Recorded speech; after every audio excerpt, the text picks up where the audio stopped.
Feel like it would take you hours to address all of the little aches and pains you have? Like your age is just making you creakier and creakier?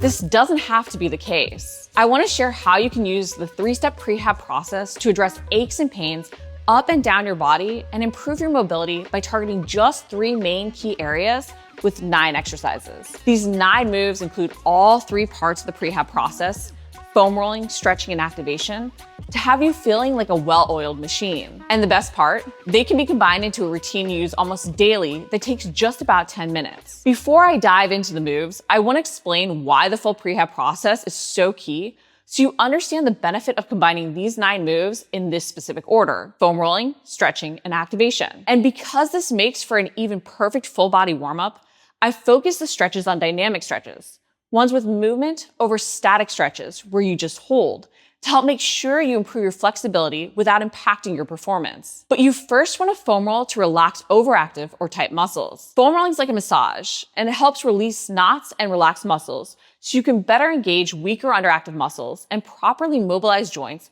while stretching muscles. This first part is key to getting everything to work better together. Then you stretch to improve muscle flexibility, but also joint mobility. With stretching, you want to focus on the muscles driving the stretch, not just what is stretching. This helps you not only better stretch the muscle, but begins the activation process. Engaging muscles that are weak or often don't want to work when they should. Then with activation, you're continuing to mobilize, but also stabilize joints. You're strengthening weak muscles and almost waking them up to help them be primed to work during your workouts and more compound exercises and heavier lifts. This process addresses all key components to injury prevention: mobility, flexibility, and stability. And bonus, it not only helps you avoid injury, but it helps you see better strength and muscle gains for improved body recomp from your workouts. So now let's dive into the 3 areas you want to target, including your shoulder blades, hips, feet, and ankles. I focus on these 3 areas because if we address immobility or weakness in those places, you'll be amazed at how even that knee or elbow pain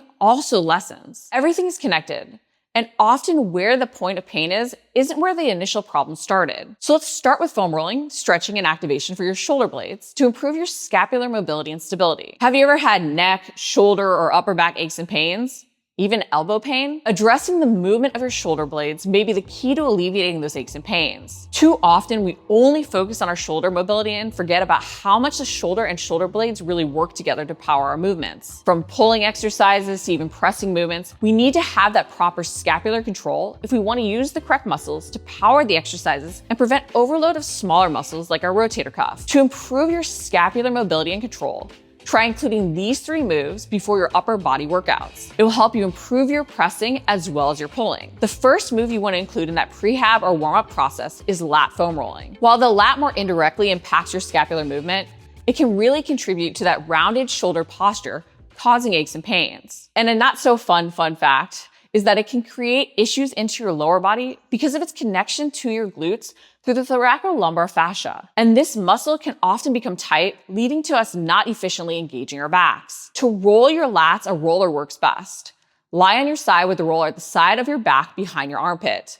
Reach your hand overhead with your palm facing up to stretch your lat as you roll. Hold on any tight spots as you work your way down the side of your back, rocking back more as you go lower on your ribs. Reach your arm overhead, then lower it down in front of your chest as you hold on any tight spots you find. The second move you want to include is a stretch to open up your chest as well as even mobilize your shoulders and shoulder blades. The Suspension Trainer Snow Angels. Finding yourself hunching forward a ton when sitting? A tight pec minor contributes to anterior tipping of the shoulder blade, while a tight pec major can contribute to that internal shoulder rotation.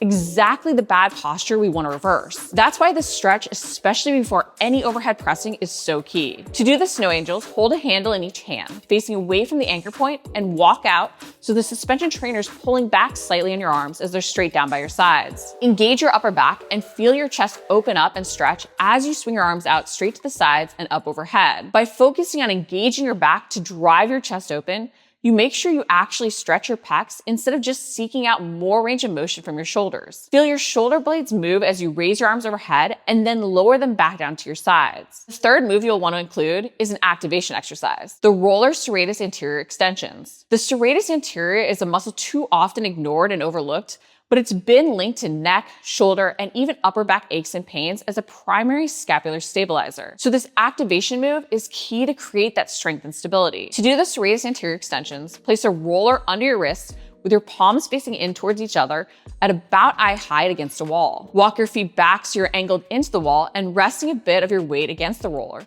just to be able to really push into that as you extend up. Brace your abs and roll your arms up, thinking about pulling your shoulder blades out and around, forward around your ribcage as you slide up. Then slide back down, pulling with your back.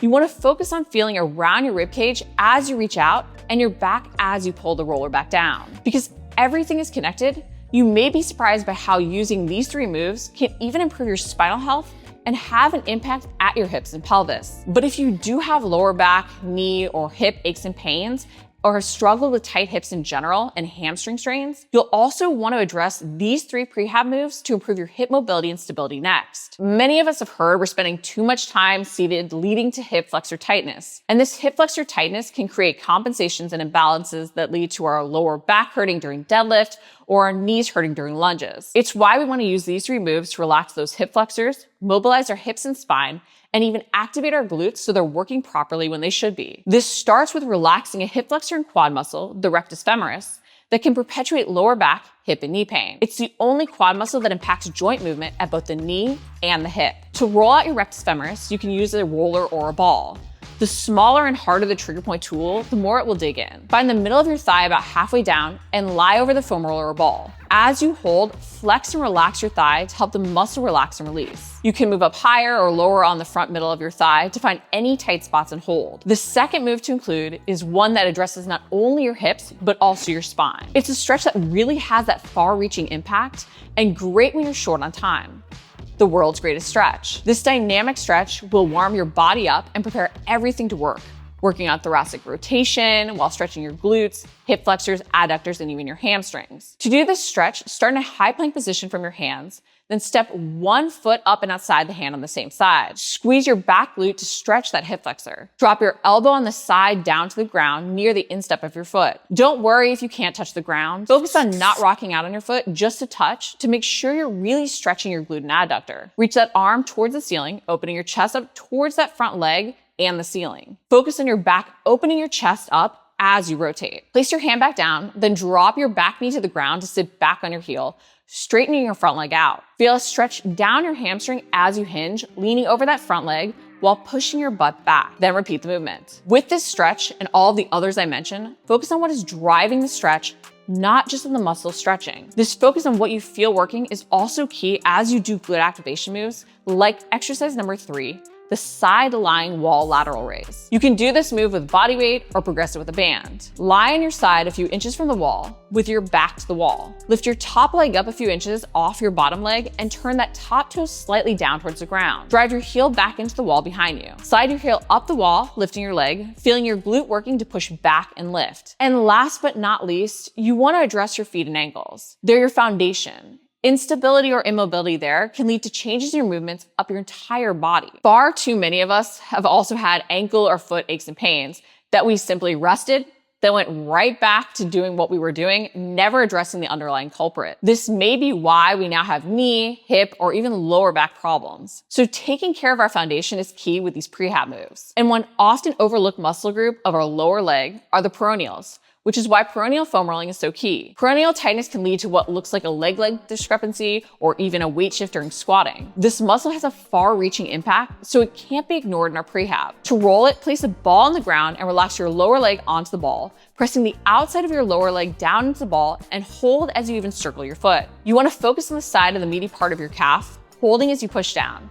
And you want to tense and relax the muscle with the movement of the foot. The second move to include, the ankle mobility and groin stretch, improves both the mobility of your ankles, but also of your hips, activating your glutes and stretching your adductors. It's a great stretch if you're struggling with knee pain or find you can't squat down low. To do this stretch, sit up half kneeling and open your front knee out to the side so your foot and leg is perpendicular to your back kneeling leg. Bring that front foot back so it's turned out but in line with your back knee, and move that foot out so your knee is behind your ankle. Engage your glute, then shift your weight, rocking that knee forward over the ball of your foot without your heel coming up. Don't lean forward as you rock or back. Adjust how far out that foot is from your back knee.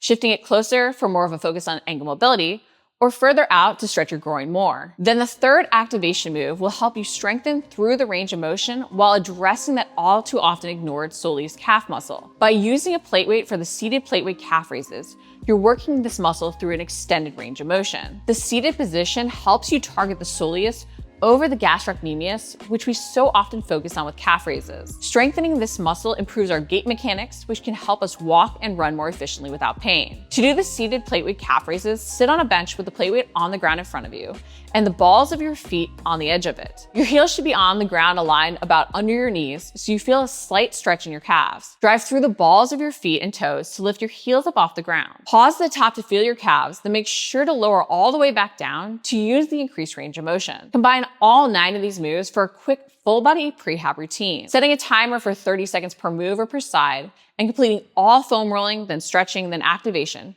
can make for an amazing mobility series or warm-up. For this quick prehab routine written out, check the video description. But a little goes a long way when done consistently.